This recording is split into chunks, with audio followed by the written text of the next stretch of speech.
Ito na ang latest ng Mix Topics, mainit na showbiz ganap. Ito na mga kamix ang mainit-init na scoop ngayon. Ikinukumpara sina Alden Richards sa Daniel Padilla, malayong-malayo ang pag-uugali. Daniel Padilla hindi makapaniwala sa mga nangyayari sa kanyang career ngayon. Hindi nga ba niya pinahalagaan ang career na meron siya? Tinake for granted nga ba ang kasikatan? Miss Christy Fermin, nagsalita na sa katotohanan sa likod ng kasikatan ni Daniel Padilla, si Albie Casino ang dapat na sikat ngayon, hindi si DJ.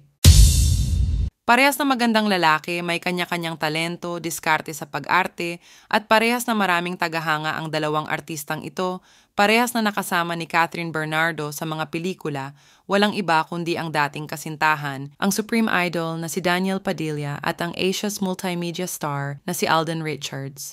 Hindi lingid sa kaalaman ng nakararami na simula nakasama ni Alden Richards si Catherine Bernardo sa pelikulang Hello, Love, Goodbye ay hindi na mapigilang hindi ikumpara si Alden Richards at Daniel Padilla sa kanilang accomplishments galing sa pag-arte at kung gaano sila kabait sa kanilang fans at mga katrabaho. Kung gaano talaga sila ka-gentleman sa kanilang nakakatambal at lalong-lalo na kung gaano sila kagalang sa mga taong nakakasalamuhan nila. Hindi maiwasan, hindi nga maikumpara ang dalawa dahil parehas na sikat at magagaling na artista.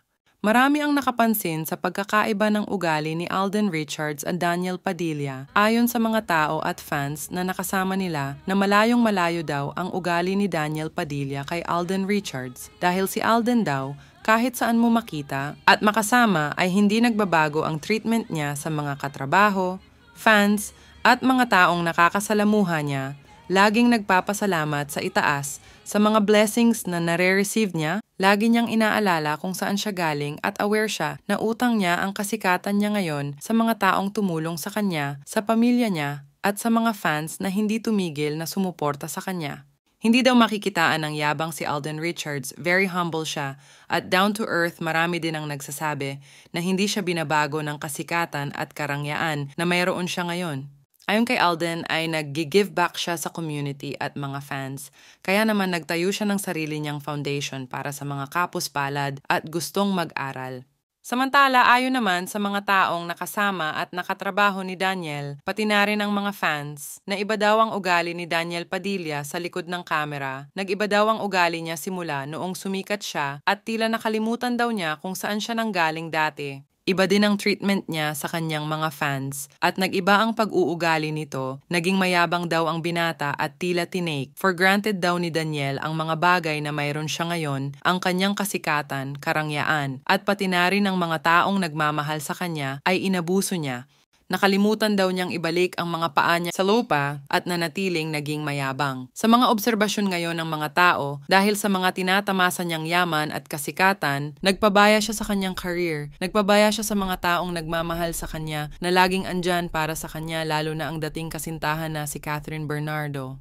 Naging kampante daw si Daniel na akala niya ang buhay at swerte ay laging pabor sa kanya, akala niya hindi na siya babagsak, ngunit siya mismo ang gumawa ng sarili niyang problema dahil naging kampante siya sa sitwasyon, kaya ang inatupag daw niya ay mga babae habang in a relationship siya kay Miss Catherine Bernardo. Akala ni Daniel na lahat ng alas ay nasa kanya hanggang sa nahuli at may nag-confess kay Catherine kung hindi pa napagod si Catherine ay patuloy niyang lolokohin ang dating kasintahan.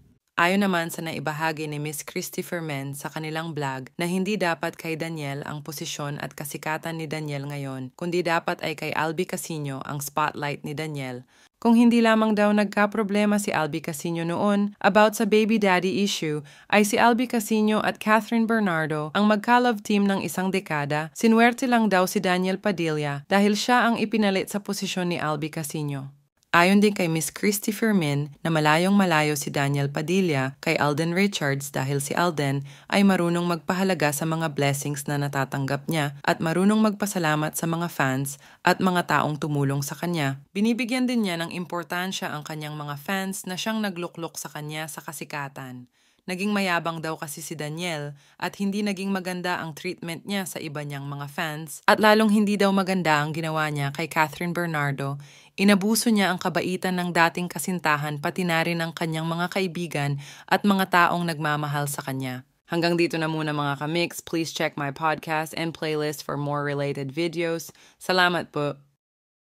Ano ang masasabi ninyo sa talakayang ito? Kung mayroon kayong kuro-kuro, please leave a comment in my comment section. At kung nagustuhan nyo naman ang video na ito, give me a thumbs up, pindutin ang notification bell para updated kayo sa mga bagong mixed topics at don't forget to subscribe. Thank you.